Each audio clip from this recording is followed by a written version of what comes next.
stand er da und hatte sich halt wirklich die Arme mehrmals eingeschnitten. Es war alles voller Blut. Oh. Mhm. Also eigentlich nach unserem Geschmack nicht. Schneiden wir raus.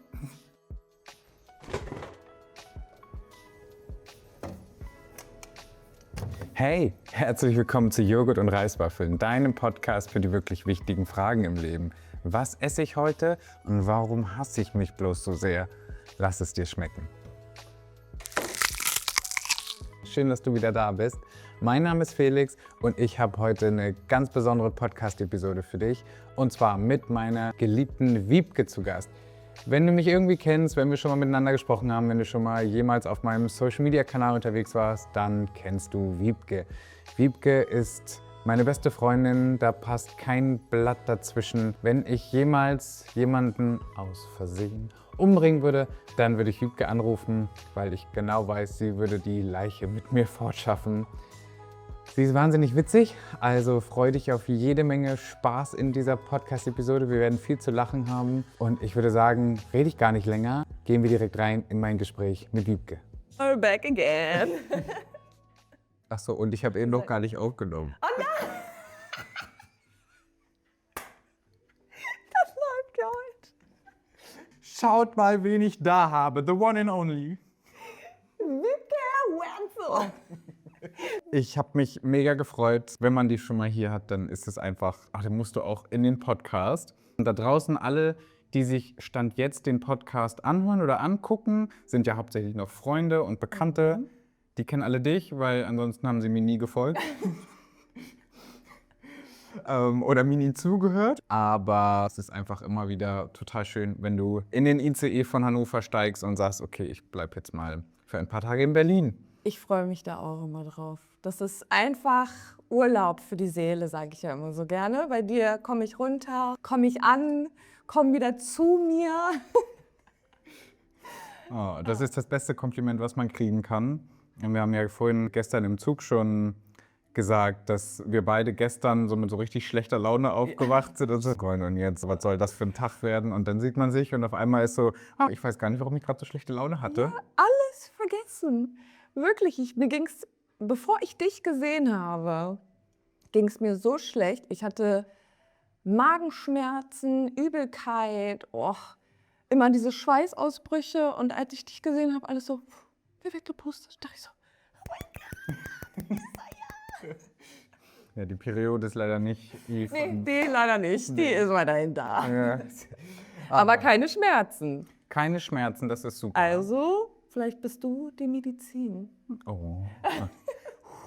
Also, so viel Kompliment kann man gar nicht umgehen. Aber das ist ja auch unsere Beziehung, ne? Dieses Überschütten mit Liebe und dann wieder Überschütten mit Liebe. Das ist wie mit so einem Eimer, den man dann einmal so auskippt und dann so. Wenn Mike das jetzt sagt, denkt er sich nur so, diese Seite kenne ich noch gar nicht. Ich bin mit ihr verheiratet, aber das kenne ich irgendwie nicht von ihr. Da macht sich ja mein Papa bis heute drüber lustig. Ich weiß gar nicht mehr, welcher Geburtstag das war, 27. irgendwie sowas in dem Dreh. Du hast irgendwie eingeladen nach Westenholz und ihr sitzt da alle so in so einem Kreis mit so einem Stuhlkreis und wart irgendwie so ein bisschen am Trinken.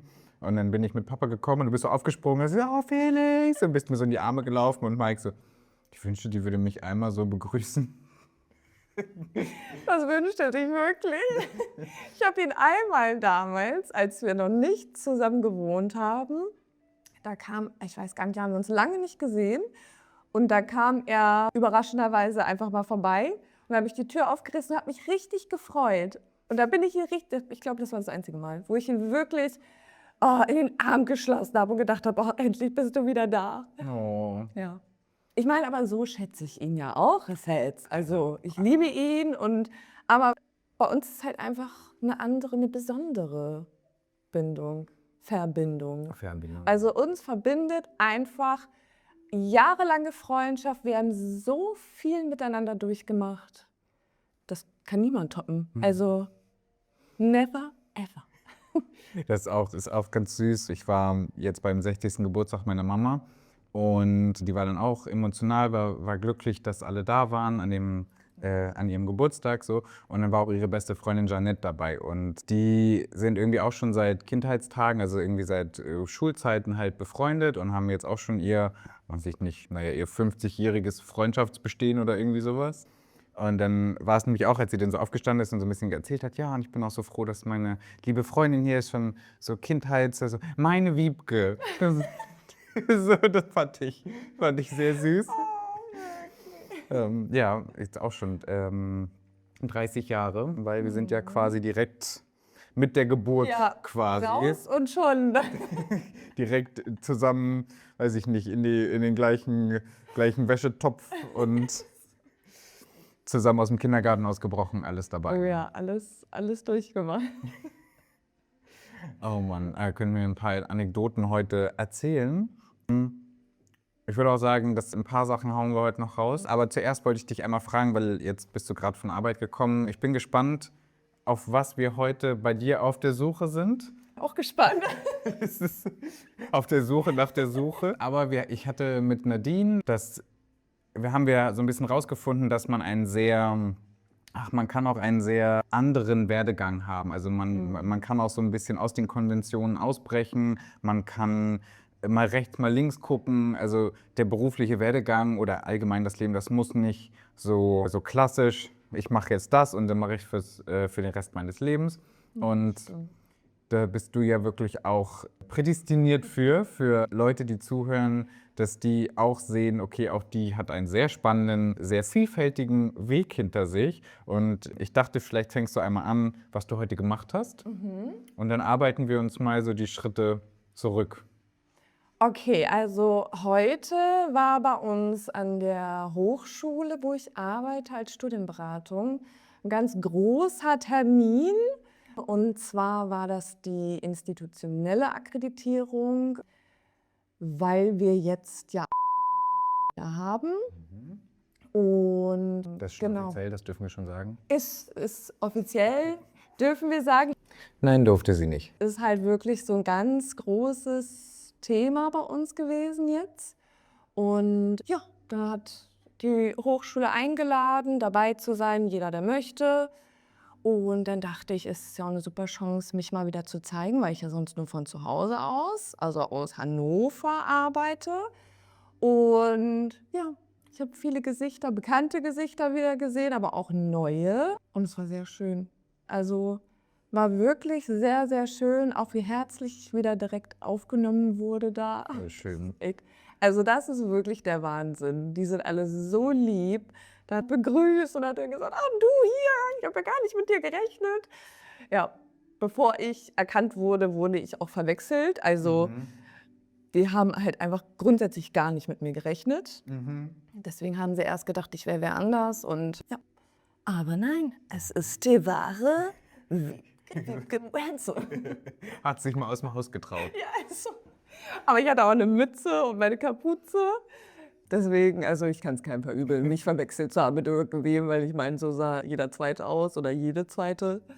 Deswegen ist alles. Aber es war schön, es hat Spaß gemacht und genau, wäre es halt einfach nicht so teuer, der Weg hierher. Aber gut. Und ich freue mich auch wieder hier zu sein bei dir. In unserer WG mit dir. Johannes sagt ja dann immer schon, oh, wir haben jetzt wieder unsere WG, Wiebkes da.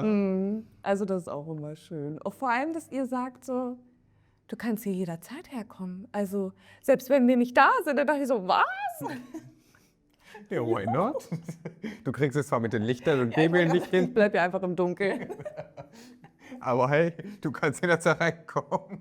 Machst du den Fernseher wieder an. Ja, das kriege ich. Siehst du? Aber es ist, wo du die Hochschule ansprichst und die Leute, ist auch wieder spannend, weil wir hatten das letzte Mal mit Nadine auch das Thema, dass sie jetzt quasi, da sie jetzt arbeitet, sie arbeitet ja jetzt in einem Tonstudio mit Enrico und den hat sie aber mich kennengelernt. Und jetzt sind wir schon wieder dabei. Dein Job, da habe ich ja ein gutes Wort eingelegt oder um es mit den Worten der Verantwortlichen zu sagen, mehr als ein gutes Wort eingelegt.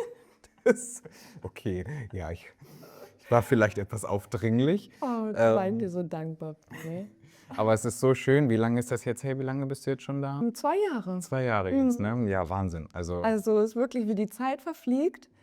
Ich habe das letztens auch erst realisiert, als es dann wieder eine Gehaltserhöhung gab.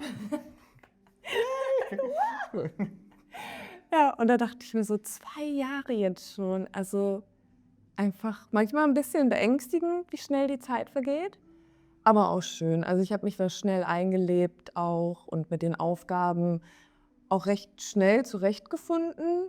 Und es kamen ja auch immer wieder peu à peu neue dazu. Ja, nee, mir geht's echt gut da. Ich bin dir auch so dankbar, dass du mehr als ein gutes Wort eingelegt hast. oh. Ja, also da fühle ich mich wirklich wohl. Vor allem ist es echt ein Luxus, den man erst später zu schätzen weiß. Vor allem auch, wenn man es vorher anders erlebt hat, dass man aufsteht, 2 Räume weitergeht und da seinen Arbeitsplatz hat. PC hochfährt morgens, in Ruhe in den Tag starten kann, sich die Zeit irgendwo auch selber einteilen kann. Boah, also dieses Zeit selber einteilen, Wahnsinn. Das tut echt gut. Das ist die perfekte Überleitung. Erzähl doch mal, wie es davor war. Also was hast du davor gemacht? Wie sah da dein Alltag aus? Schön. Schnitt. Zensieren. So. Also davor war ich, okay, fangen wir ganz davor an. Oder soll ich einen Schritt erstmal machen und dann noch einen Schritt? Ich weiß ja nicht, wie ist es dir lieber? Wie es dir am liebsten ist. Okay, also, ich habe mein Fachabi gemacht, wusste danach nicht, wohin mit mir. Voll auf der Suche. Ja, voll auf der Suche. Und dann dachte ich so, naja, sozialer Bereich spricht mich schon an. Also das wusste ich ja auch im Fachabi, Gesundheit und Soziales, komplett mein Interessengebiet, das hat mich auch super angesprochen. Aber ja, der genaue Bereich fehlte mir einfach. Und nach dem Abi habe ich dann erstmal ein FSJ gemacht, standardmäßig, bei der Lebenshilfe. Und das hat mir auch schon sehr gut gefallen, aber das war immer noch nicht das, wo ich sage, oder wo ich gesagt habe, hier fühle ich mich wohl, das möchte ich machen. Und in der Zeit vom FSJ, ich habe danach noch ein BFD gemacht, in der Zwischenzeit hatte ich mich schon mal informiert über die Kosmetik. Erst so Richtung Studium, dann aber war es mir wichtig, dass ich irgendwie auch eine Ausbildung mache. Also das war wirklich immer so ein ganz großes Thema, wo ich mir gesagt habe, das möchte ich machen. Ich möchte unbedingt eine Ausbildung machen, bevor ich studiere. Ja, aber wie gesagt, also da hatte ich mich dann mit der Kosmetik beschäftigt und mit dem Thema. Dann hat mein Vater aber immer wieder gesagt, das ist brotlose Kunst. Obwohl ich habe ja gerne mit Kosmetik, also da komme ich aber später nochmal zu dem Punkt, aber ich habe gerne mich mit Schminken beschäftigt, zu Halloween Wunden modelliert und all so war's. Und ja, wollte gerne in die Richtung gehen, aber habe mich davon abbringen lassen von dem Weg, weil es ja brotlose Kunst ist. So, dann bin ich ja im BFD, im Bundesfreiwilligendienst noch gewesen und habe da dann mich für die Richtung psychiatrische Pflege entschieden. Und ich wusste vorab gar nicht, dass man da ein BFD machen kann auf psychiatrischen Stationen. Habe mich erstmal informiert. Als ich dann aber das Go gekriegt habe, habe ich mich darauf beworben und ja, konnte dann auf der psychiatrischen Station, hatten wir uns ja auch einmal gesehen, konnte ich dann mein BFD absolvieren. Und die Pflege, die hat mich Geprägt. Ja, die hat mich geprägt, aber die hat mir auch so viel Input gegeben und so viel Spaß bereitet. Auch dieses ganze Medizinische und das ganze Psychologische, das hat mich so angesprochen, dass ich nach dem BFD dann noch als Stationshilfe gearbeitet habe. Also ich habe da Nächte durchgeschlagen, habe dann 1:1 Kontrollen gemacht, also wirklich mich auf einen Patienten oder eine Patientin konzentriert und habe die umsorgt. Die waren dann meist fixiert am Bett liegend und ich habe durch so ein kleines Fenster geguckt und musste dann alle halbe Stunde so eine Notiz machen. Ja. Ist auch anspruchsvoll, ne? Und Ja. wahrscheinlich, du hast es ja auch viele Nachtschichten gemacht, war wahrscheinlich auch sowohl eine psychische als auch eine körperliche Belastung, oder? Auf jeden Fall. Also wir hatten da viele Vorfälle. Der letzte Vorfall, der mich auch ein bisschen geprägt hat, war tatsächlich auch ein junger Mann, der sich dann nachts der hat den Spiegel im Bad zerschlagen. Und ich habe das erst gar nicht so realisiert.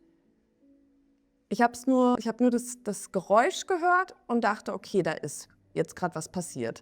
Und ich selber als Stationshilfe, als Aushilfe durfte ja nicht einfach dahin Der Raum. und genau, also in den Raum gehen und handeln.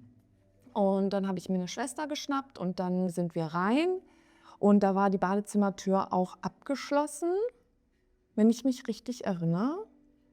Und die wurde dann aufgemacht und dann stand er da und hatte sich halt wirklich die Arme mehrmals eingeschnitten. Es war alles voller Blut. Also eigentlich nach unserem Geschmack nicht.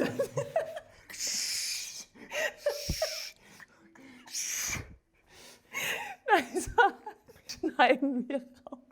Oder auch nicht. Oder auch nicht. Nee, auf jeden Fall war dann alles voller Blut und ja, die Schwester, die mit mir war, hatte dann noch eine zweite geholt. Er stand da nämlich mit einer Spitzscherbe in der Hand und hat die immer so in Richtung uns bewegt. Ich glaube nicht, dass er uns was angetan hätte, aber war halt eine besondere Situation. Aber ich kann mich auch gar nicht mehr richtig erinnern, wie es dann mit ihm weiterging. Ich weiß, dass er er musste die Wunden nähen lassen. Da bin ich dann mit ihm hin auf die somatische Station und habe das dann nähen lassen. Und es war halt, wie gesagt, das war echt eine gefährliche Situation. Er konnte dann irgendwann beruhigt werden. Aber ich weiß, dass die Schwestern, die mit mir da waren, dass die das ganz dolle mitgenommen hat. Und mich in dem Moment gar nicht. Ich war so fokussiert, dass ich dann dachte, ich muss hier mal aufräumen. Ich habe dann tatsächlich angefangen, die Scherben vom Boden aufzuheben.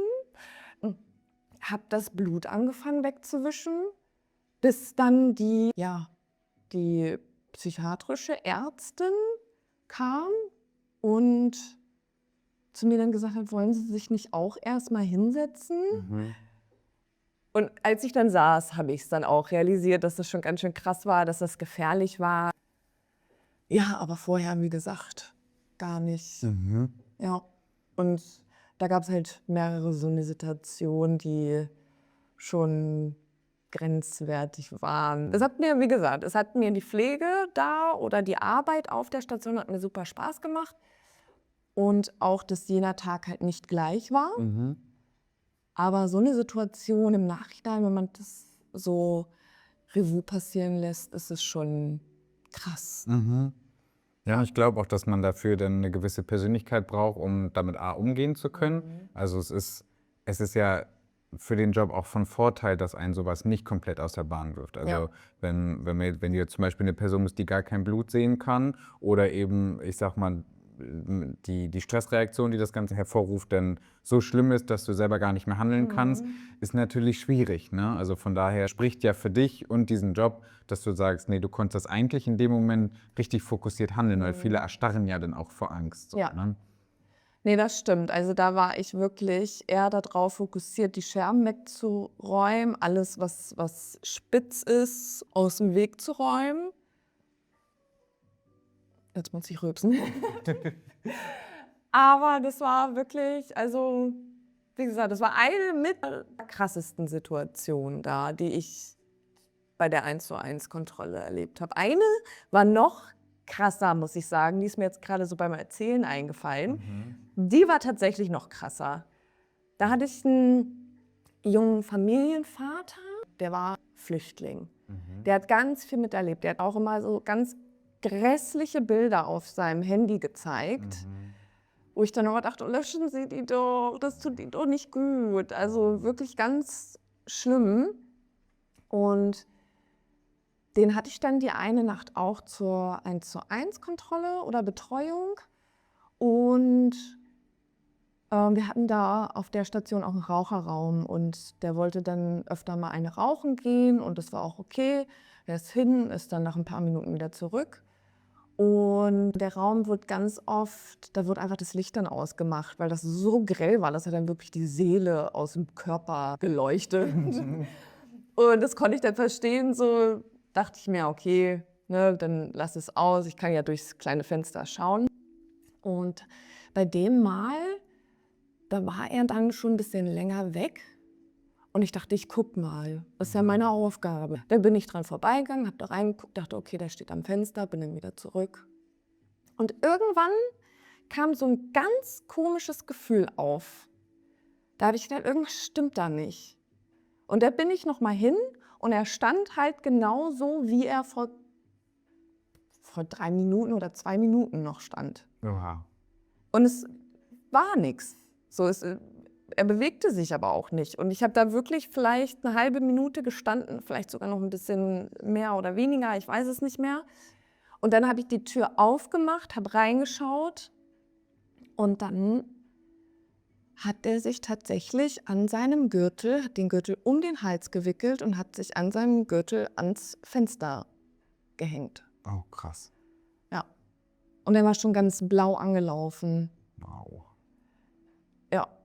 Der konnte wiederbelebt werden. Also Also er ist nicht gestorben? Nein, zum Glück nicht. Aber es war wirklich kurz vor knapp. Also wäre dieses Gefühl nicht aufgekommen, dann wäre es vielleicht auch schon zu spät gewesen. Es war natürlich aber auch nicht meine Aufgabe zu kontrollieren, hat er noch einen Gürtel? Eigentlich durften die das nicht haben. Auch die Feuerzeuge und so, die werden immer direkt dann wieder eingesammelt.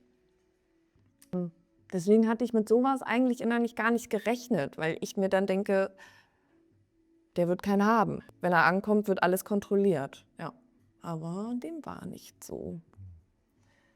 Irgendwo versteckt oder so. Also am Körper hatte er den anfangs nicht. Da waren wir uns auch im Nachhinein sicher, dass da nichts war. Aber das war wirklich, also das war mit Abstand die krasseste Situation, ja. Krass. Ja, sowas, ich kann mir vorstellen, dass sowas dann auch prägt. Wie du hast ja auch gesagt, der Job hat dich geprägt und dir ganz viele Erfahrungen mitgegeben. Ja. Und das fand ich auch immer sehr beeindruckend zu hören oder zu wissen, zu sehen, dass du da diesen Job hast. Ich habe ja währenddessen dann das Praktikum auch in der psychiatrischen Abteilung gemacht gehabt. Das war so cool. Ja, genau, aber ich hatte ja in dem Fall mehr die psychologischen Aufnahmegespräche und durfte mal Gruppen leiten und so, aber ich hatte eben nicht die, so wie du es beschreibst, schon fast horrorfilmartigen Nachtszenarien. Davon bin ich Gott sei Dank verschont geblieben. Aber ich muss auch sagen, es hat mir schon auch viel gegeben, dieses Praktikum, diese Erfahrungen mit den Leuten mal 1:1 auch zu arbeiten. Da war ich auch noch sehr jung, das war ja am Anfang von meinem Psychologiestudium auch. Und da weiß ich auch noch, wie schwer es mir fiel, mich zu distanzieren von dem, was den Leuten widerfahren ist. Also dann haben sie einem zum Teil erzählt, was ihnen passiert ist und haben geweint. Und ich weiß noch ganz genau, da ging mir auch ein junger Mann so nah mit seiner Geschichte, dass ich dann da gesessen habe und dann irgendwann so gedacht habe, oh Gott, jetzt fang nicht an zu weinen, Das ist super professionell, fang nicht an zu weinen, aber der hat halt auch so geweint und das hat mich irgendwie in dem Moment so berührt, dass ich dann so richtig gedacht habe, oh nein, du bist hier der Psychologe, du musst hier jetzt derjenige sein, der professionell ist, du kannst hier nicht auch anfangen zu weinen, aber der hat mich so berührt, dass ich dann tatsächlich, es ist total gemein, aber ich habe irgendwann echt in meinem Kopf angefangen zu überlegen, was ich noch einkaufen muss, um mich abzulenken von dieser Emotion. Und deswegen kann ich auf jeden Fall nachvollziehen, dass diese Arbeit direkt am Menschen, das darf man schon nicht unterschätzen, gerade wirklich in diesem klinischen Kontext. Ne? Also das finde ich schon beeindruckend. Und deswegen auch gerade solche Erfahrungen, die du dann gemacht hast, dann auch zu verarbeiten und da auch weiterzuarbeiten, das ist schon, also ich glaube auch, dass das nicht jedem liegt, jede kann. Das ist auch, wir wissen alle, Pflege ist ein unfassbar harter Job. Dann hat es dich aber quasi auf der Suche wieder ein bisschen weiter gespült. Ja, weil dann kam irgendwann die Stationsleitung zu mir. Also ich habe mir dann so ein Zwischenzeugnis habe ich verlangt. Verlangt, ja. Ja. Und genau in dem Beurteilungsgespräch sagte sie dann nur zu mir, naja, aber Wiebke, du bist doch jetzt auch schon 2 Jahre, ich glaube, da war ich schon 3 Jahre da. Wieso machst du nicht einfach mal die Ausbildung zur Gesundheits- und Krankenpflegerin? Weil auch die Beurteilung so gut ausfiel und die echt zufrieden waren mit meiner Arbeit. Und dann habe ich gedacht, ja, stimmt, warum mache ich das eigentlich nicht? Weil es ja auch irgendwie eine Familie ist. Meine Schwester, beide in der Pflege und ja, meine Mutter an der Rezeption von dem Krankenhaus. Und ja, dann habe ich gedacht, ja gut, dann fange ich die mal an. Und da ging der Spaß ja los. Also das war wirklich so schlimm. Ich hätte diesen Beruf so gerne ausgeübt, aber dass mir dieser Weg so steinig gemacht wurde, kann ich im Nachhinein immer noch nicht fassen. Ich habe da auch tatsächlich noch nie öffentlich drüber gesprochen, immer nur so im privaten Rahmen, weil ich das, glaube ich, immer noch nicht ganz fassen kann, dass das so passiert ist. Also immer, ja, dass dieser Weg einfach so schlimm war. Ich habe da ja dann angefangen, die Ausbildung zu absolvieren und hatte auch Top-Noten. Also ich musste auch, weil ich da ja schon nach Hannover gezogen war, musste ich von Hannover aus dann morgens immer nach Walsrode fahren. Also ich musste auch dementsprechend extrem früh aufstehen. Klar gab es auch Tage, wo ich zu spät kam, aber das ist keine Begründung dafür, wie ich am Ende behandelt wurde. Und ja, die Schulleitung dort, das war eine Hexe, kann man so sagen. Also ich habe gar keinen anderen Titel für sie, weil ich ja auch nicht die Einzige bin, die durch sie durch die Hölle gehen musste. Und das finde ich noch schlimmer, was ich im Nachhinein alles noch erfahren habe, kann ich einfach nicht verstehen, gerade mit dem Mangel an Pflegekräften. Ja. Und dann sowas. Aber auf jeden Fall habe ich dann gute Noten geschrieben, habe mich echt richtig bemüht, da einfach gut durchzukommen auch. Und dann hatte ich meine Prüfung. Das war das muss ich mal gerade überlegen, Zwischenprüfung war es nicht. Das war, ich weiß gerade nicht, wie man das nennt, einfach zu Beginn Probezeitprüfung. Und die habe ich auf einer Station absolviert, wo außer ein Zimmer alle in Quarantäne. Ja, Okay. genau. Weil der MRSA-Virus da rumgegangen ist, einer nach dem anderen. Und die waren dann halt einfach gesperrt für diese Prüfung, die Zimmer. Somit blieb mir nur noch ein Zimmer und ich hatte ja noch 2 weitere Schülerinnen auf Station, die auch Patienten aus dem Zimmer nehmen mussten für die Probezeitprüfung. Und da waren 3 junge Männer drin, beziehungsweise ein älterer. Aber es war halt nur einer drin, ein Patient, den wir hätten eigentlich nehmen dürfen, weil der keine krassen Erkrankungen hatte, der hatte keine Zugänge, der hatte halt einfach nichts Schwieriges, weil die Probezeitprüfung halt einfach nur abtestet, ey, wie ist der Stand, kriegt sie es hin, diesen Menschen einmal normal abzuwaschen, frisch zu machen, Vitalzeichen prüfen, also was, also wirklich nur der Standard. Und mir wurde dann aber ein Schwerstpflegepatient zugeteilt, der genau an dem Tag meiner Prüfung sich mehrmals eingekotet hat. Und ich muss dazu sagen, die Leute auf der Station, meine Kollegen, die haben sich da echt eingesetzt, weil die wussten, ey, das ist ein Schwerstpflegepatient. Wir helfen dir vorher, wir machen die Zugänge neu, wir wechseln die Inkontinenzware, wir machen den schon mal vorher ein bisschen frisch. Aber wie gesagt, das Problem war einfach, er musste halt ständig auf Toilette. Und da er nicht gehen konnte, musste er ständig halt dann Sauber gemacht werden. Genau. Und das war halt einfach so ein Ding, wo ich mir dachte, ey, das ist mir gerade einfach viel zu viel hier.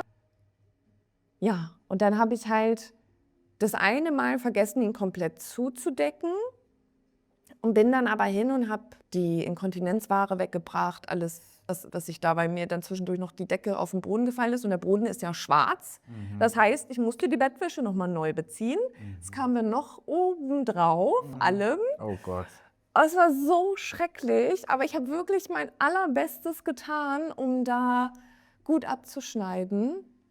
Und ich habe auch gedacht, ey, ganz ehrlich, so schlimm wie das hier jetzt gerade war und dass ich diesen schweren Patienten hier hatte, ich bin zufrieden mit einer 4. Dann komme ich durch, dann ist das, beim nächsten Mal gebe ich Vollgas, weil es halt wirklich, aber es war irgendwann der Wurm drin. Man kennt es ja, dann baut sich auf das Problem noch ein neues und irgendwann bist du so, da hast du einfach nicht mit gerechnet. Ja, und dann war ich in dem Beurteilungsgespräch mit meiner Klassenlehrerin und noch einer aus der anderen Klinik, der ich eigentlich zugeteilt war, das war die Hygienebeauftragte. Da fing das schon an, sich langsam herauszukristallisieren. Ich glaube, denen ist einfach sauer aufgestoßen, dass ich mich halt gegen dieses zusätzliche Jahr in der anderen Klinik entschieden habe und als zusätzliche Schülerin bei der Hygienebeauftragten mit dazugekommen bin. Weil eigentlich hätte sie sich nur auf eine, weil das war ihr erstes Jahr, auch als Lehrkraft für Hygiene da an der Schule. Und eigentlich sollte ihr nur eine Schülerin zugeteilt werden. Und ich kam aber jetzt noch oben drauf.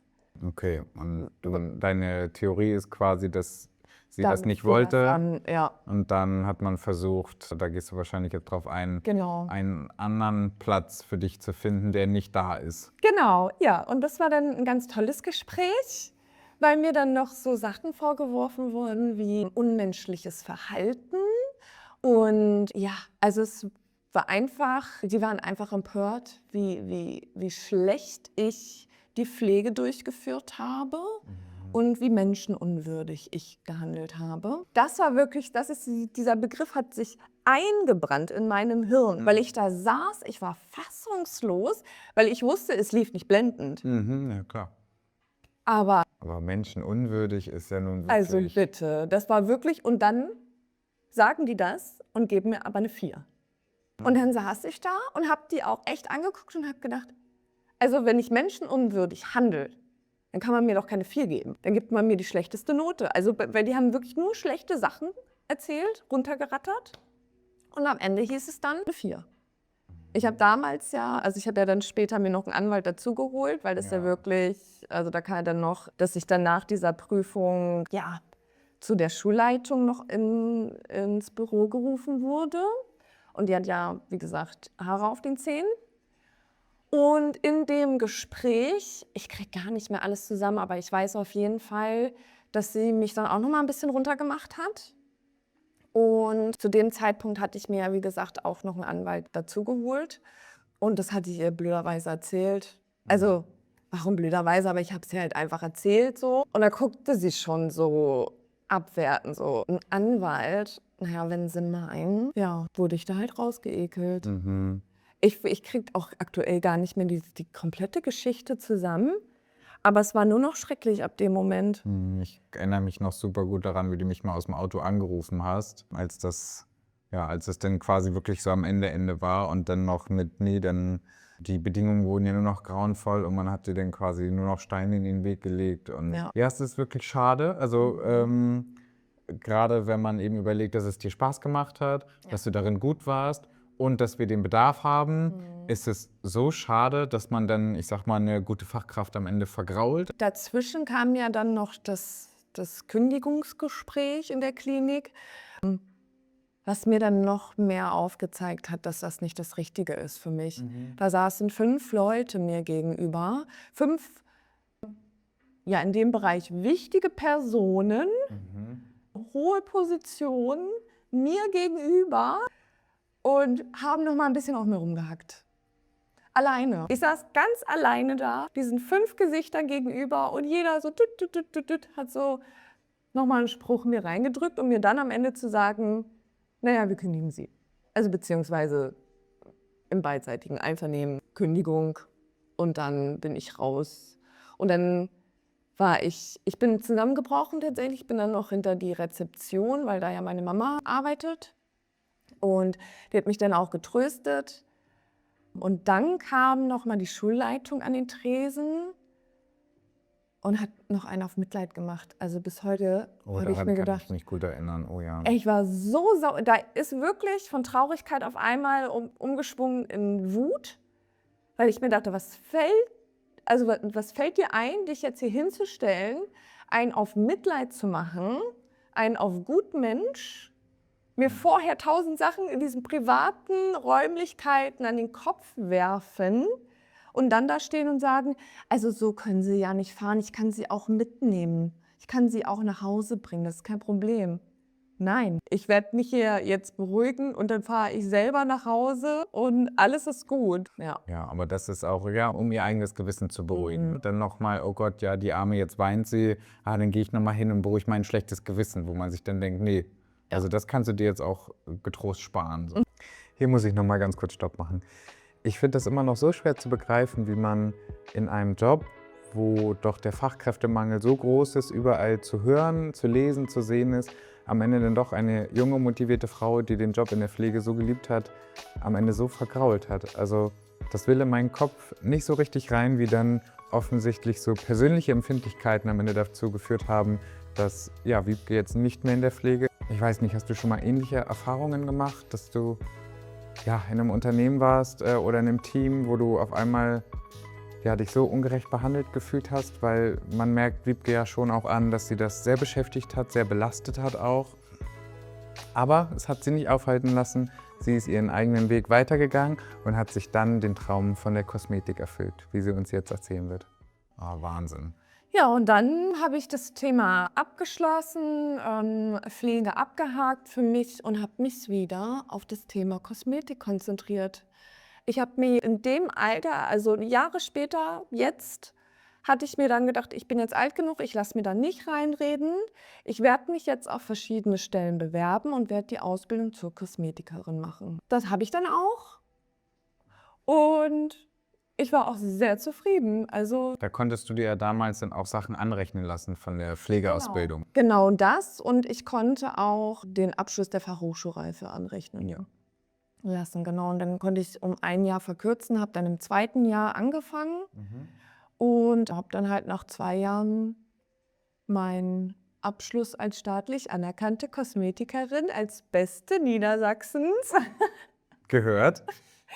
Ja, habe ich dann tatsächlich abgeschlossen und auch das war nicht leicht. Also auch da gab es so manche Momente, die schwierig waren, aber es war nie mehr so, dass ich mir dachte, das ist ganz schrecklich.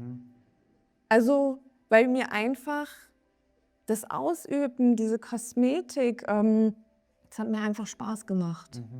Und da komme ich jetzt zu diesem Thema Kosmetik und Schminke, gehört nicht zusammen. Das habe ich dann gemerkt. Gut, dass du es sagst, weil ich weiß, ich hätte das jetzt nicht gewusst. Also wir haben auch einen ganz kleinen Anteil an Tages-Make-up, leichtes Tages-Make-up oder halt Abend-Make-up gehabt. Auch in der Abschlussprüfung hatte ich dann, als meine Mama mein Modell war, hatte ich dann ein leichtes Tages-Make-up machen müssen. Aber es ist heute noch in den Köpfen der Menschen verankert. Bei mir ja selber auch, will mich gar nicht ausschließen. Es war ja damals auch so, oh ja, ich bin gut im Modellieren von Wunden und ich schminke gerne. Ich werde Kosmetikerin. Und es ist heute halt bei vielen Menschen noch so verankert, dass das ein ganz großes Gebiet in der Kosmetik ist. Aber das größte Gebiet in der Kosmetik ist die Hautpflege. Wir bereiten vor, Visagisten und Make-up-Artists, die schminken, modellieren Wunden, machen Special Effects.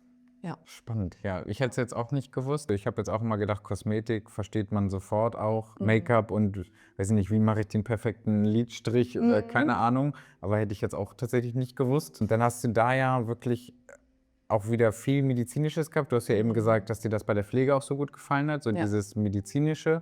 Und ich erinnere mich auch daran, dass du dann mir öfter erzählt hast, dass gerade dieser Dermatologiebereich dich eben auch sehr interessiert. Du da vielleicht dir auch vorstellen hättest können, noch ein bisschen tiefer reinzutauchen. Ja.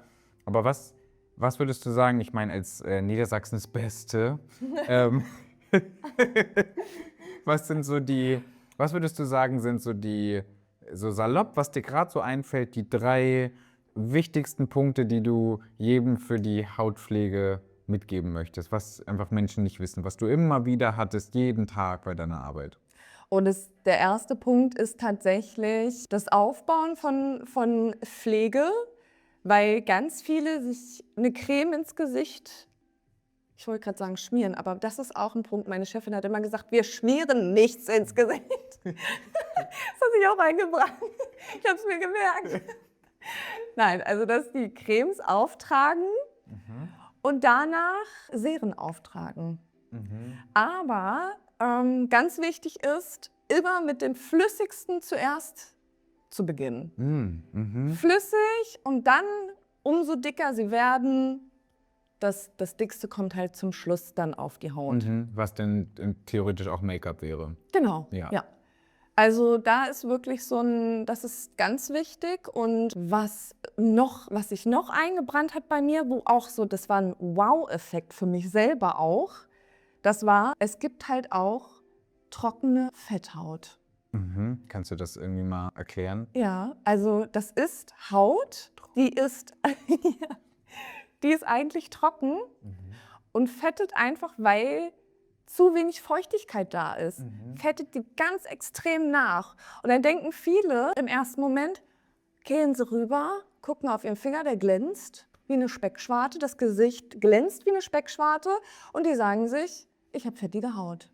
Da muss ich jetzt was auftragen gegen die fettige Haut. Dass sie dann aber genau das Gegenteilige bewirken damit, ist vielen nicht bewusst. Und es war mir anfangs auch nicht bewusst, dass es einfach trockene Fetthaut gibt. Ja, habe ich auch tatsächlich noch nie gehört. Ich persönlich würde auch sagen, ich habe eher sehr trockene Haut. So. Und dass man dann natürlich auch, ich habe auch schon mal gehört, man muss dann auch immer sehr gut aufpassen, gerade bei der Reinigung, dass man auch nicht zu viel reinigt, weil man dann am Ende eigentlich nur mehr kaputt macht. Also dieses morgens, mittags, abends gefühlt mit irgendeinem scharfen Reinigungszeug auf die Haut gehen, dass das eigentlich auch schon wieder too much ist und dass man davon eher mehr Pickel kriegt, als sie loszuwerden, was man ja dann hofft. Ja. Ne? Genau, das habe ich auch schon öfter mal gehört. Ich habe relativ viel Glück mit Haut. Da habe ich auch viele in meinem Umfeld, die da sehr drunter leiden. Also deswegen glaube ich, ist das auch ein spannendes Thema für ganz viele. Also wie kann ich meine Haut am besten pflegen? Und es sind natürlich am Ende auch viele, also 1000 Faktoren, die da eine Rolle spielen. Ja. Ne? Das ist auch so Ernährung und Schlaf. Und also da kannst du am Ende noch die beste Creme auftragen, sondern das ist so. wenn du dich, ich sag mal, sehr fettig ernährst oder wenn du halt nicht schläfst oder die ganze Zeit gestresst bist, rauchst, tut das natürlich deiner Haut auch nicht gut. Da kann man halt wahrscheinlich mit guter Kosmetik gegenwirken, aber es lässt sich halt nicht umkehren. Ne? Ja. Wir hatten das auch, also beziehungsweise ich hatte eine Kundin, die hat auch schon einen größeren Zeitraum oder einen längeren Zeitraum geraucht und hatte richtig unreine Haut. Und jetzt vor kurzem habe ich mich mit einer ehemaligen Kollegin nochmal ausgetauscht, die jetzt die Kundin betreut. Und die hat aufgehört zu rauchen und wunderschöne Haut. Wahnsinn. Keine Pickel mehr, keine Probleme mehr mit der Haut. Also, weil sie wirklich auch immer wieder kam und gesagt hat, Mensch, was kann ich denn dagegen tun? Ich mache schon Sport, ich ernähre mich gesund. Das Einzige, was sie halt nicht geändert hat, war das Rauchen. Aber wir haben das auch öfter thematisiert. Aber du kannst ja einer Raucherin sagen, hör auf zu rauchen, das wird die ja nicht machen, wenn sie das nicht selber möchte. Ja, aber jetzt hat sie aufgehört und die Haut ist super. Wow. Ja. Also, ein Appell, besser nicht rauchen.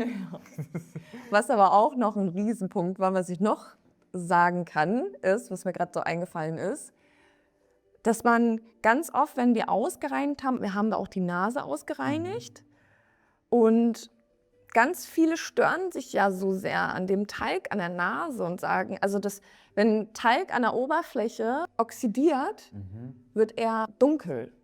Und das sieht dann aus wie Mitesser. Und dann machen und tun die da und drücken und machen eigentlich mehr kaputt. Also wir mussten auch öfter so dolle drücken, dass man halt wirklich schon die Haut eigentlich mit abgepult hat.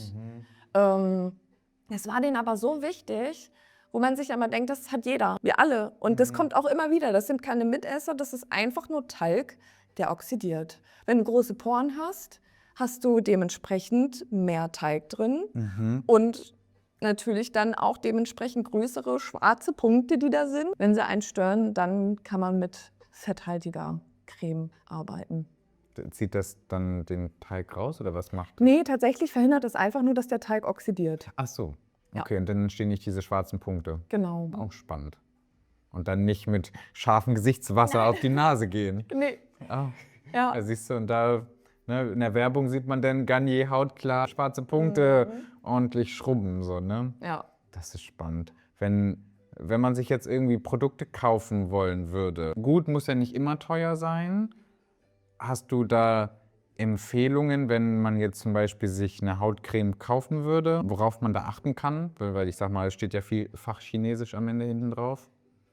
Ja, es kommt halt immer auf den Hauttyp an, weil ja auch ganz viele Cremes angeboten werden für alle Hauttypen. Also da kann ich schon mal durch die Bank weg sagen, Finger weg. Für alle Hauttypen, wie will man alle Hauttypen abdecken? Also für irgendwen wird es dann immer Nachteile haben. Also dann lieber gucken mit einem kurzen Test, habe ich eher eine fettige T-Zone und hier trocken Mischhaut, ganz einfach.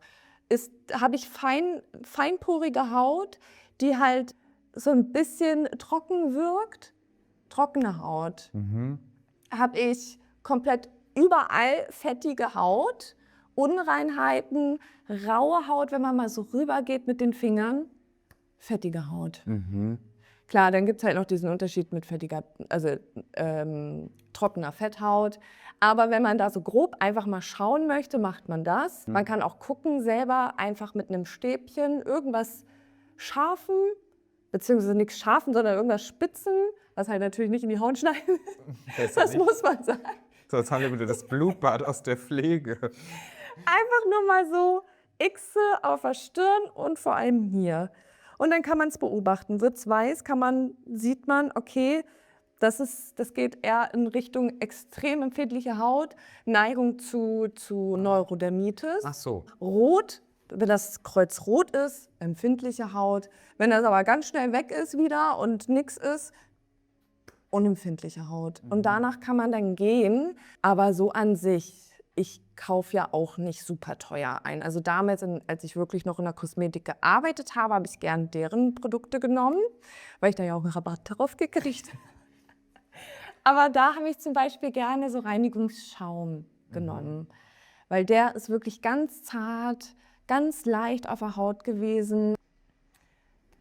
Inhaltsstoffe muss man halt schauen, in vielen ist ganz viel Alkohol drin, was natürlich extrem austrocknet.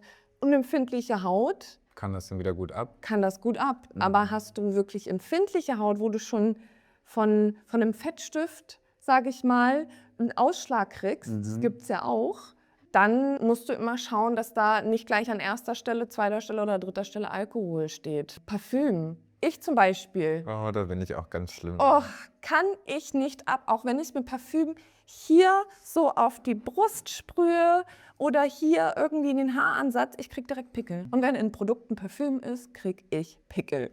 Ein guter Punkt. Also ich bin froh, dass es bei mir nicht so schlimm ist, weil ich suche meine Kosmetik nach dem Geruch aus.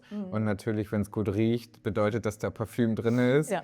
Und ich aber auch Produkte habe, die ich mir schon gekauft habe, wo ich sage, na gut, dann nimmst du das mal ohne Parfüm. Und dann ist es vielleicht auch schöner Schaum und alles ist gut. Aber ich denke, das andere riecht halt besser. Aber es ist, glaube ich, ein guter Punkt zu sagen, ja, wenn es so richtig toll riecht, wird es einen Grund haben, ja, dass da doch ordentlich Parfüm drin ist und dass man dann vielleicht doch auf einen dezenteren Duft umsteigt. Fall.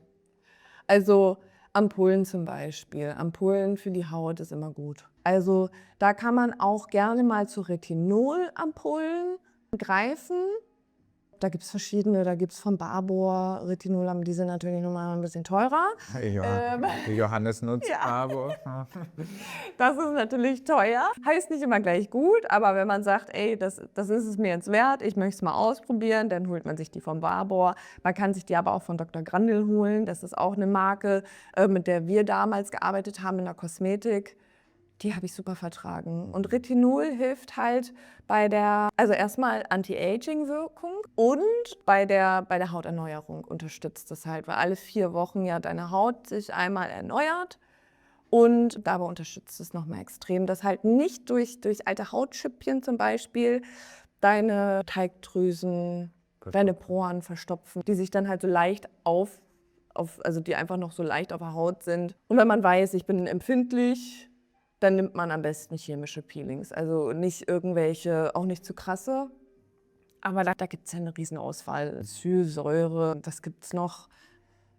AHA, BHA. Also gibt es ganz, ganz viele Produkte, chemische Peelings, die man natürlich jetzt auch nicht jeden Tag nehmen sollte. Also es reicht wirklich einmal in der Woche. Vielleicht auch einmal alle 2 Wochen, das reicht. Aber wenn man halt ein empfindlicher Hauttyp ist, dann eher lieber in die Richtung, muss man aber auch ausprobieren. Manche sind wirklich so empfindlich, dass die auch das nicht abkönnen. Und da kann man dann aber wirklich gut mit Retinol arbeiten. Also gerade auch so viel gelernt wie ich. Ich bin auf jeden Fall um einiges schlauer. Ich habe mir direkt mal hier meine Produkte geschnappt, die ich so nutze. Und was finde ich da? An 3. Stelle Alkohol, an 4. Stelle Parfüm. Also ja, vielleicht muss ich da noch mal gucken, obwohl ich so zufrieden bin. Aber ich glaube, das liegt auch einfach daran, dass ich sehr viel Glück mit meiner Haut habe. Wenn du etwas mehr Schwierigkeiten oder Herausforderungen mit deiner Haut hast, dann kann ich mir vorstellen, hast du die Themen schon längst bearbeitet und weißt wahrscheinlich auch schon, was dir gut tut, was nicht. Oder du hast vielleicht gerade gelernt, warum dir das ein oder andere nicht gut tut. Und im besten Fall kannst du jetzt deine Hautpflege ein bisschen anpassen. Okay, weiter geht's. Ich bin mir ziemlich sicher, du hast viele sehr erhellt. Ja. Mich auf jeden Fall. Man merkt, dass du Ahnung hast. Man merkt auch, dass es dir offensichtlich dich sehr interessiert hat. Und dann haben wir ja gerade so ein bisschen drüber geredet, gab es ja diese freie Stelle an der IB-Hochschule zur Studienberatung. Und dann war ich ja nicht ganz uneigennützig, als ich da noch gearbeitet habe und gesagt habe, komm, bewirb dich drauf. Und das war ja dann auch ein Prozess, der sehr viel in dir gearbeitet hat. Von, oh Gott, soll ich das jetzt aufgeben, was ich gerade habe? Ich habe meine Ausbildung fertig, ich bin ja eigentlich ganz happy. Natürlich, hast du ja auch gesagt, es war schon auch anstrengend mit der Fahrerei und natürlich auch körperliche Arbeit. Und dann ging das ja auch, ich sag mal, vor und zurück, ob du dich bewerben willst oder nicht. Und dann hast du Gespräche gehabt und dann war noch ein anderer Verantwortlicher da, der dann erstmal gesagt hat, na, wir halten dich noch mal im Hinterkopf. Dann war der aber nicht mehr da und schwupps kam der Kontakt wieder zustande. Und ja, und dann hast du dich ja kurz nach deiner Hochzeit dann entschieden, dass du sagst, nee, okay, ich mache das und ich gehe aus meinem unbefristeten Arbeitsverhältnis raus und gehe erst wieder in ein befristetes Arbeitsverhältnis. Das hat ja auch sehr viel mit dir gemacht, dass du sagst, oh, was ist, wenn die nach einem Jahr sagen, ich will das nicht mehr?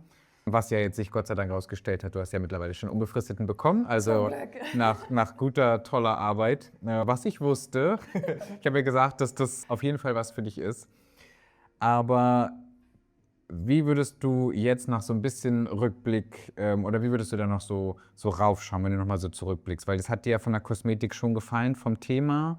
Und du hast aber eben auch gesagt, dass du es jetzt sehr genießt. Du musst dich morgens nicht mehr in ein Auto setzen, eine Stunde irgendwo hinfahren und dann dich im Zweifel noch mit Kunden ärgern, sondern du kannst erstmal entspannt dir deine Zeit selber einteilen. Was würdest du sagen, wie blickst du da jetzt auf das Ganze? Also fehlt es dir vielleicht auch manchmal, dass du sagst, irgendwie würde ich schon gerne wieder mehr mit Kosmetik machen? Oder sagst du, ja, dir fehlt es, aber du würdest es nie wieder eintauschen? Also wie ist da so gerade dein... Also, ich muss sagen, es fehlt mir tatsächlich manchmal nicht das Kosmetikstudio-Arbeiten an sich, die Behandlung mal ausführen, durchführen wieder an Freunden, Familie. Das würde ich gerne machen. Einfach mal wieder so, weiß ich nicht, eine halbe Stunde massieren, das Gesicht bearbeiten. Habt ihr das gehört? Das ist ein Angebot. Darauf hätte ich Lust. Die Arbeit im Studio vermisse ich nicht, muss ich sagen. Weil, und das ist halt das Thema von vorhin, die Zeit. Zeit selber einteilen. Ich habe das so schätzen gelernt. Ich hätte niemals gedacht, dass mir das mal so gut tun wird. Ich habe zwar nicht mehr so viel zu erzählen wie vorher, wenn ich dann wirklich raus bin, in Kontakt mit Menschen war, hatte ich natürlich dementsprechend mehr zu erzählen, habe auch auf Social Media mehr gemacht, weil ich immer wieder neue Stories hatte. Das habe ich nicht, aber ich muss auch sagen, das ist eher zweitrangig. Mir ist es so wichtig und ich habe das so zu schätzen, oder ich weiß das jetzt so zu schätzen, dass ich mir meine Zeit selber einteilen kann, weil es war vorher wirklich stressig. Es war wirklich alles schon über Tage hinweg ausgebucht und geplant. Da konnte man nicht einfach so wie jetzt sagen, oh, morgen möchte ich gerne oder hier in 2 Tagen würde ich gerne früher Feierabend machen. Das ging nicht. Du hattest da deine Kunden, du hattest deine Termine drin von morgens bis abends mit einer kleinen Lücke. Und die konntest du dir nicht mal selber einteilen. Deine Pause konntest du nicht selber einteilen, weil die natürlich da angepasst wurde, die Lücke, die dann am Ende blieb.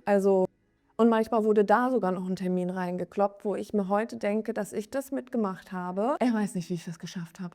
Und das ist halt das, was ich jetzt einfach zu schätzen weiß. Das ist wirklich das größte, höchste Gut für mich aktuell. Der heilige Gral. Ja, wirklich. Ich stehe morgens auf, ich mache die Kaffeemaschine an, ich gehe auf Toilette, ich gehe meinen Kaffee holen, ich setze mich hin und starte ganz langsam in den Tag.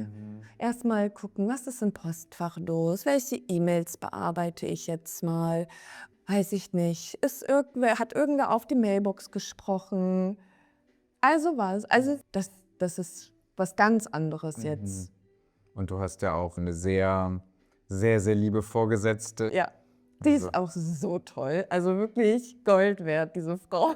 Aber generell mein Team, auch meine Kollegin, die ist genauso. Also wenn ich morgens mich hinsetze und wir dann irgendwie im Laufe des Tages ins Gespräch kommen und ich mich selber nicht so gut fühle, aber jetzt noch nicht so schlecht, dass ich nicht arbeite, was halt das Problem ist. Ja, Dann guckt sie mich an und sagt, Mensch, wenn du nicht mehr kannst, dann hör doch auf oder nimm dir eine längere Pause oder so. Ich denke mir, das kenne ich gar nicht. Oh mein Gott, ich weiß gar nicht, was ich machen soll jetzt. Aber das ist richtig toll. Und genau so ist meine Vorgesetzte auch. Sie ist auch so, wenn es dir nicht gut geht, dann musst du nicht arbeiten. Dann ruh dich aus. Und komm wieder mit Energie zurück, Genau. wenn du fit bist. Ja. Das ist schön. Das ist, vor allem finde ich, diese Reise, die du da auch gemacht hast, von außen hat mich das am meisten gefreut zu sehen, dass diese ganzen Herausforderungen, die du am Anfang befürchtet hast, und ich glaube, das ist für uns alle so ein Thema, mit diesem auf der Suche sein oder die nächste Herausforderung oder sich auch nochmal, du hast ja jetzt schon gefühlt 4 Quereinstiege gemacht, wenn man so möchte.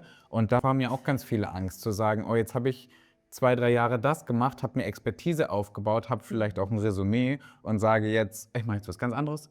Und dann aber auch wieder mit neuen Aufgaben, wo man am Anfang sich dann auch wieder wie ein Anfänger fühlt oder eine Anfängerin, weil man das eben vorher nicht gemacht hat. Und dann diesen Schritt aber zu gehen, ist erstmal sehr mutig.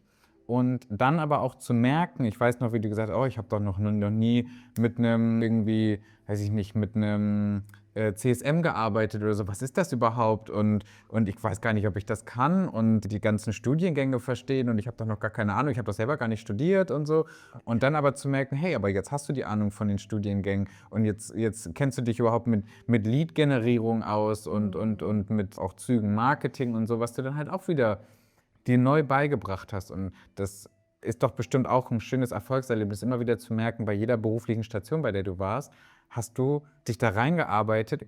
Wie fühlt sich das für dich an, dass du diese Ängste immer überwunden hast und gesagt hast, okay, dann traue ich mich jetzt und jetzt gemerkt hast, ach guck mal, krieg ich doch alles hin? Oh, es fühlt sich auf jeden Fall sehr gut an. Also wenn ich jetzt zurückblicke, ich weiß ja immer noch genau, wie ich mich damals gefühlt habe. Das war so, ich war so rastlos. Ich habe mich so unnütz aber auch irgendwie gefühlt, weil ich einfach nicht wusste, wohin mit mir. Also ich wusste irgendwie schon, und daran habe ich auch zwischendurch gezweifelt, dass ich in diese soziale, gesundheitliche Richtung gehe.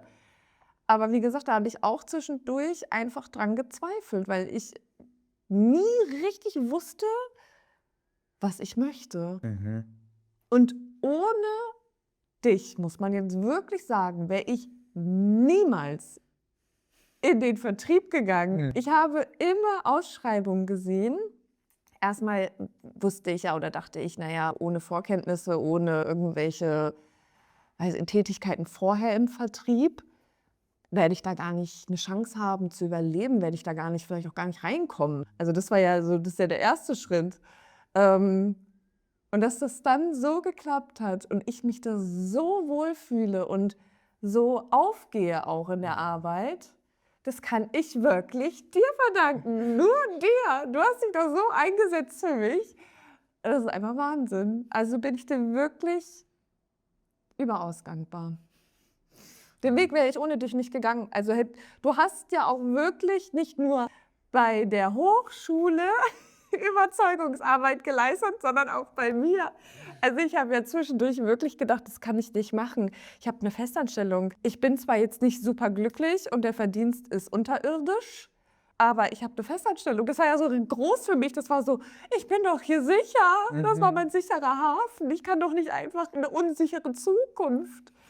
Ja, aber hätte ich ohne dich definitiv nicht gemacht. Das weiß ich heute und das weiß ich auch heute erst recht zu schätzen, was du auch bei mir gemacht hast, für mich gemacht hast. Ja, einfach echt richtig gut. Oh, das ist super süß. Sehr, sehr gerne. Es gibt keinen Menschen auf dieser Welt, dem ich lieber helfen wollen würde. Und weil ich einfach das Gefühl hatte, dass es die Stelle für dich, das kannst du, die Hochschule braucht da jemanden. In dem Fall war es ja noch mein Team. Also da war ich ja noch in dem Marketing- und Vertrieb-Team. Und ich wollte das einfach unbedingt. Und ich wollte mich da auch nicht abspeisen lassen, weder von dir noch von den Verantwortlichen der Hochschule, dass wir das nicht machen.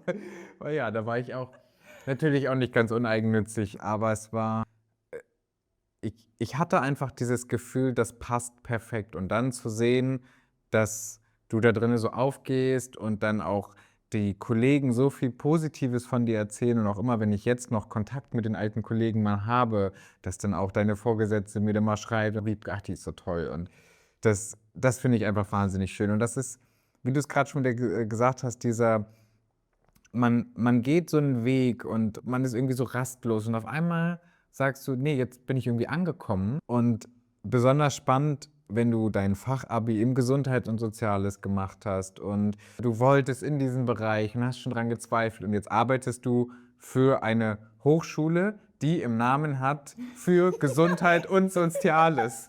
Wenn das nicht irgendwie Schicksal ist, dann weiß ich auch nicht. Das stimmt, das dachte ich mir auch gerade. Ja, es war wirklich, also ich bin ja immer ein Mensch, ich brauche Sicherheit in meinem Leben. Das ist schon immer ein großes Thema bei mir. Woher das kommt, weiß ich nicht. Kann man vielleicht irgendwann mal in einem anderen Podcast erschließen. Ich wollte gerade sagen, die Insights, die erzähle ich dir voneinander. Ich denke, das ist auch immer.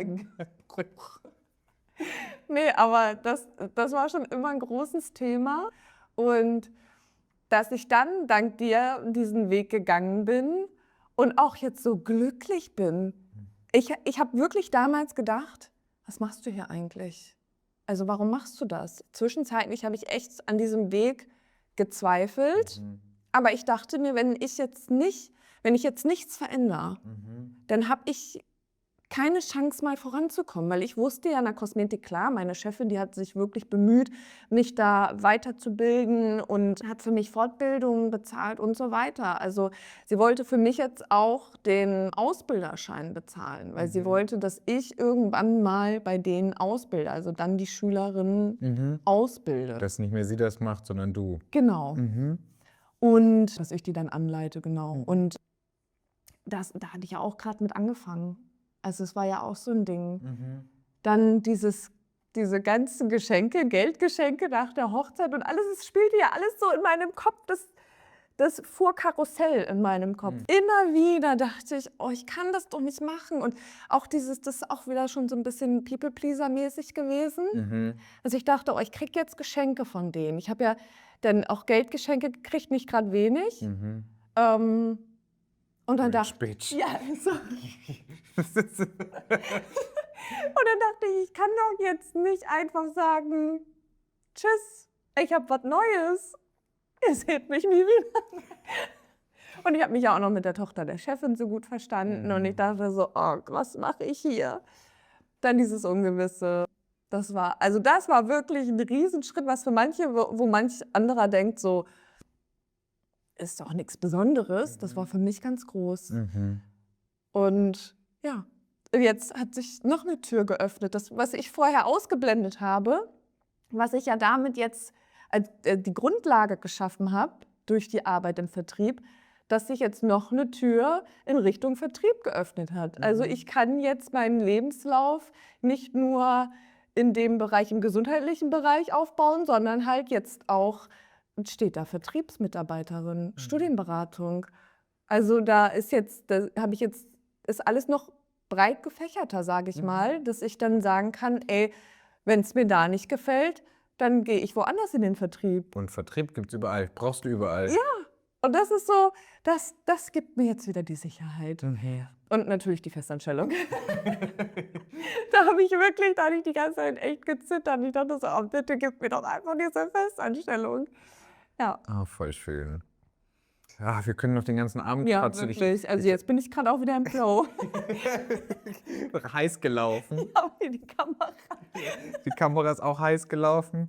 Mein Freund ist auch schon heiß gelaufen, weil der Hunger hat und wir jetzt schon ewig quatschen. Aber ich würde gerne mit einem Ausblick enden, sagen wir es mal so. Ich glaube, wir haben noch ganz viele Podcast-Folgen vor uns, weil ich glaube, du wirst einer der meistgesehenen Gäste in diesem Podcast sein. Und da können wir noch sehr viele spannende Storys erzählen. Also wir haben ja schon so viel erlebt. Ich glaube, Oh ja. also wir können eine Folge zu ganz vielen Geschichten machen, die wir einfach aufgrund dieser, ich möchte dich vorstellen, ich möchte deine Geschichte erzählen, können wir heute gar nicht die ganzen verrückten Geschichten erzählen, die wir haben. Aber ich möchte trotzdem mit einem Ausblick enden. Und zwar erfüllen wir uns jetzt aber wirklich, Klopf auf Handholz. Gerade erstmal koordinieren. Warte mal. Erfüllen wir uns ja wahrscheinlich, nein, nicht wahrscheinlich, erfüllen wir uns dieses Jahr endlich unseren großen Traum, gemeinsam nach Amerika zu fliegen. Am 17. Mai ist es endlich soweit. Es ist gar nicht mehr so lange hin. Die Aufregung steigt. Ja. Und Ich habe jetzt schon Durchfall. Nein,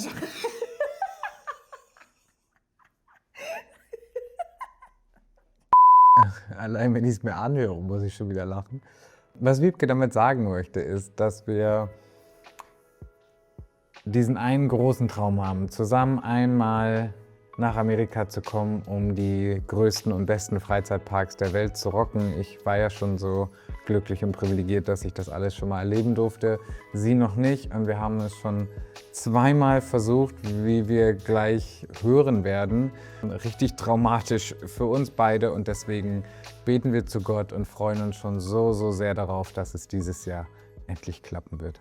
Das könnte dann eine Kalifornien-Felix-Wiebke-Special werden.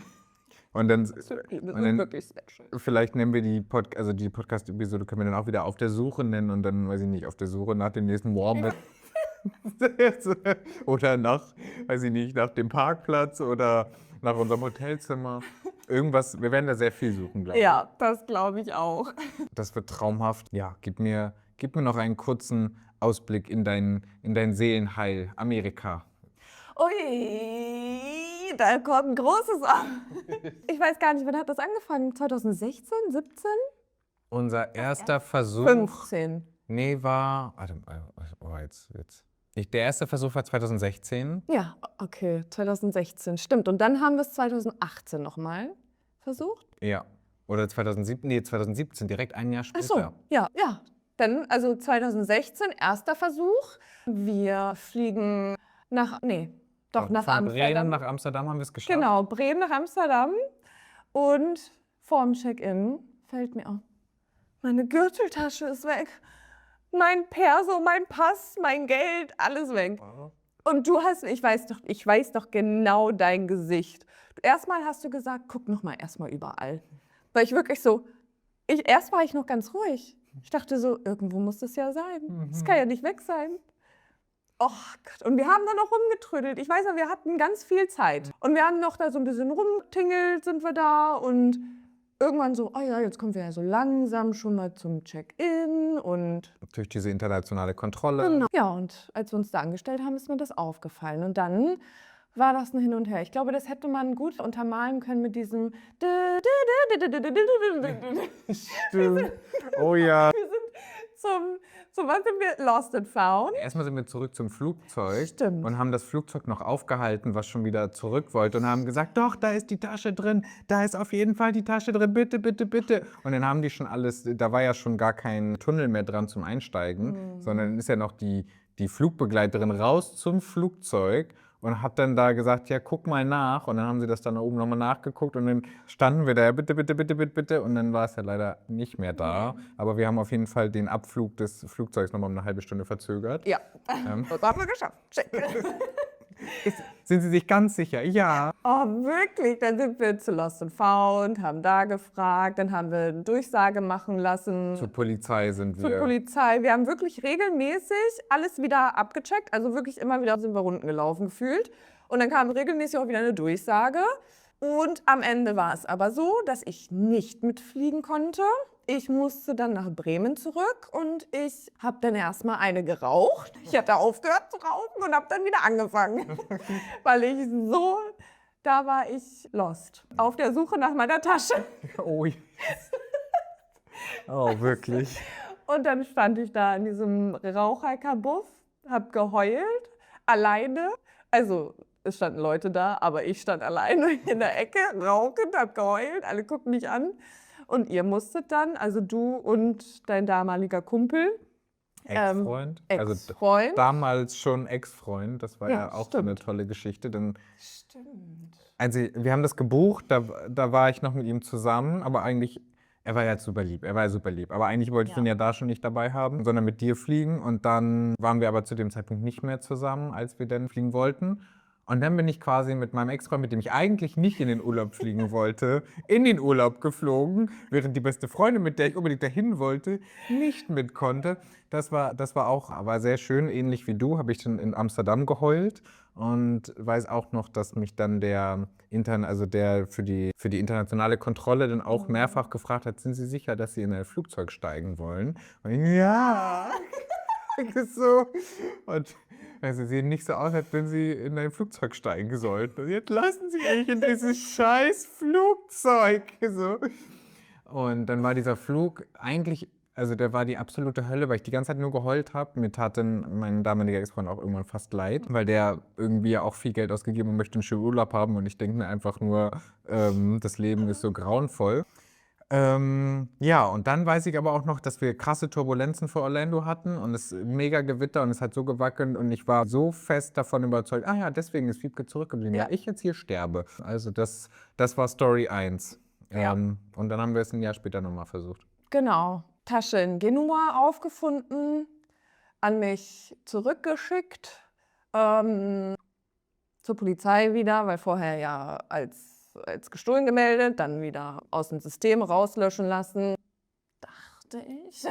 Das hat gut funktioniert, Spoiler. Und dann haben wir es ein Jahr später nochmal probiert.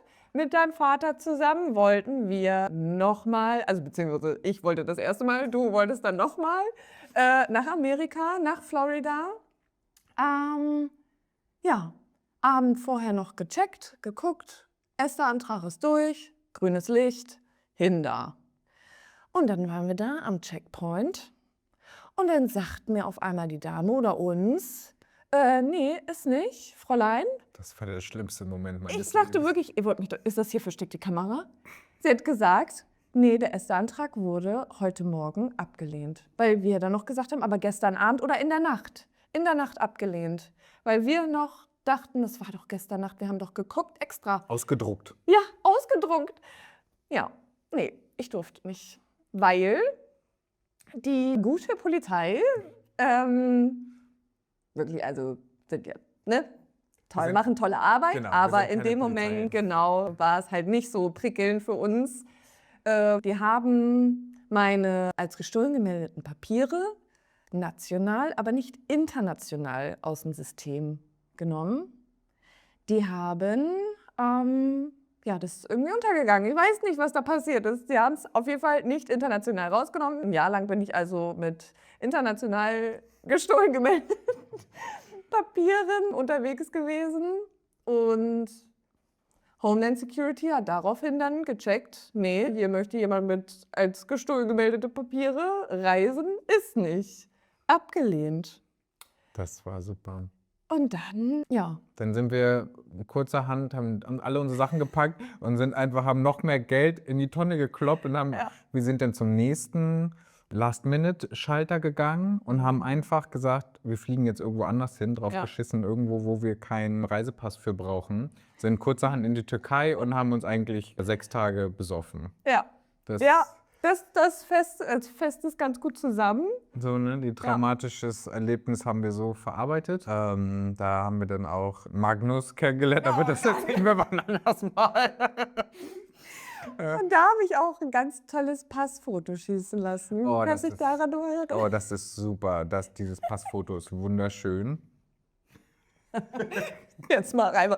Wollen Sie nicht sehen, wie es aussieht? Nein, gib her. Die schließen gleich, ich muss rüber. Stimmt, oh Gott. Oh ja, das habe ich sogar heute noch in meinem Portemonnaie. Dem von Johannes. Hier. Beide gucken. Ich hol's.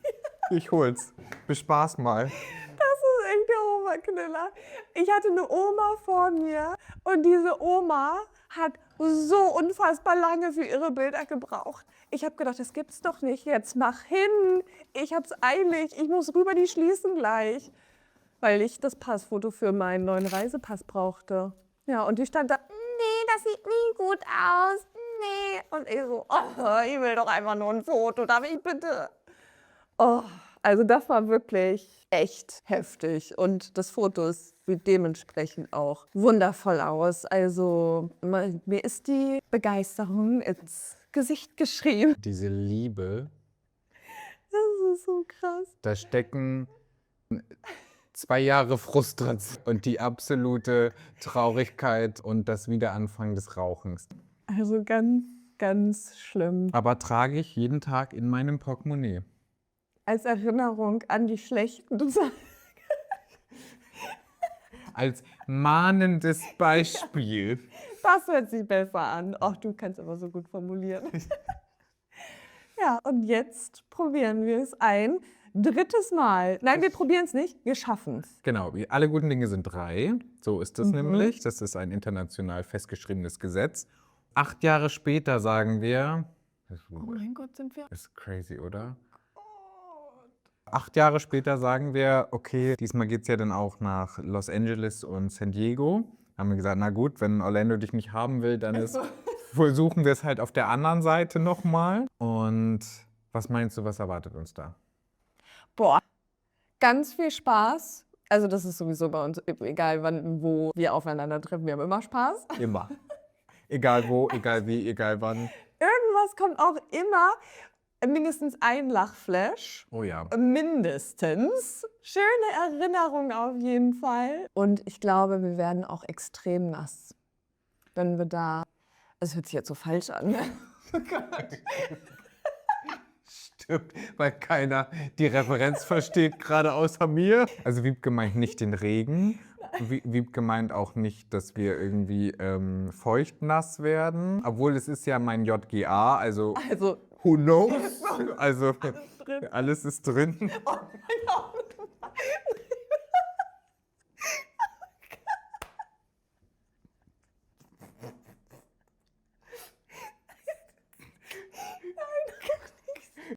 Okay, dann einigen wir uns auf Spaß, Lachflash und nass. Und ich würde sagen, wenn ihr wissen wollt, was da passiert, dann schaut ihr beim nächsten Mal wieder vorbei zu Joghurt und Reiswaffel. Was meinst du? Das meine ich auch. Es gibt kein Nein. Wir akzeptieren nur egal. Nee, ich würde mich freuen. Ich mich auch. Und ich freue mich sehr, dass du heute da warst.